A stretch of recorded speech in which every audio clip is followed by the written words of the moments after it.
Double meurtre qui a touché tout le Québec, même si c'est survenu à Pompano Beach, en Floride, il y a un peu plus de 2 semaines. C'est Marc-Aurèle Gagné, 80 ans, sa femme Rita Fortin, 78 ans, des gens de Saint-Côme-Linière, en Beauce, qui est allé chercher un peu de repos là-bas après avoir accompagné leur fille qui était décédée d'une longue maladie, qui ont été sauvagement assassinés. C'est confirmé, c'est un double meurtre. L'enquête se poursuit en Floride.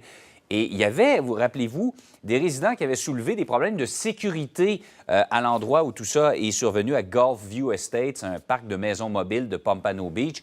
Bien, il semble qu'il y a des choses qui ont été modifiées depuis ce temps-là. On va en parler avec une des résidentes, revenue au Québec depuis, Bianca Mayette. Bonjour, Mme Mayette. Bonjour, bon matin. Qu'est-ce qui s'est passé? Qu'est-ce qui a été fait sur le terrain pour assurer une plus grande sécurité, justement, à Gulfview Estates?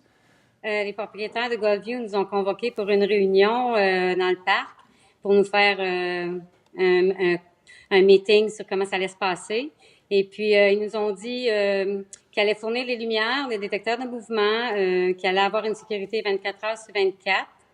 Et puis, ils ont 6 caméras et plus. Et puis, ils ont arrêté aussi des chantiers de construction qui n'étaient pas conformes, qui n'avaient pas de clôture. Bon, alors là, c'est ça, il y avait une problématique avec les clôtures qui avaient été brisées, je pense, dans un ouragan ou quelque chose comme ça. Donc, vous sentez vraiment qu'ils ont pris au sérieux cette situation-là pour augmenter le niveau de sécurité? Ah oui, chaque personne qui rentre dans le parc est arrêtée de 2 heures l'après-midi à 2 heures du matin. Tous les gens qui rentrent, qui sortent sont arrêtés. Il faut qu'ils s'identifient. Et puis, si ils sont pas identifiés, puis les gens peuvent pas venir les chercher à l'entrée de notre Gulfview, les gens peuvent pas rentrer. Ils ont mis des caméras à l'entrée pour ceux qui rentrent. Ils ont une photo de la plaque de ceux qui rentrent, une photo de ceux qui sortent aussi.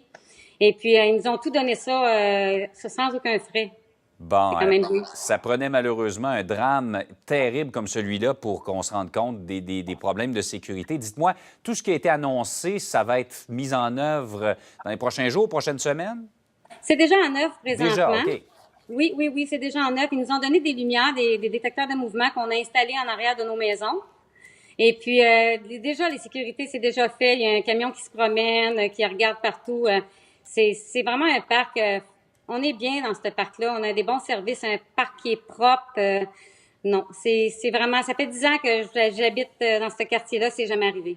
En terminant, dites-moi, est-ce que c'est quand même le niveau d'inquiétude doit être augmenté là, avec ce double meurtre-là? Là? Les gens ne dorment pas sur leurs 2 oreilles. Vous-même, vous aviez été victime de vol récemment aussi. Là. Oui, nous, on a été victimes d'une invasion de domicile aussi. Mais c'est sûr que maintenant, on barre nos portes. On barre nos portes. On était on était un petit peu plus serein il y a quelques années, mais les gens s'appauvrissent, vous savez. Fait que c'est plus dur pour tout le monde.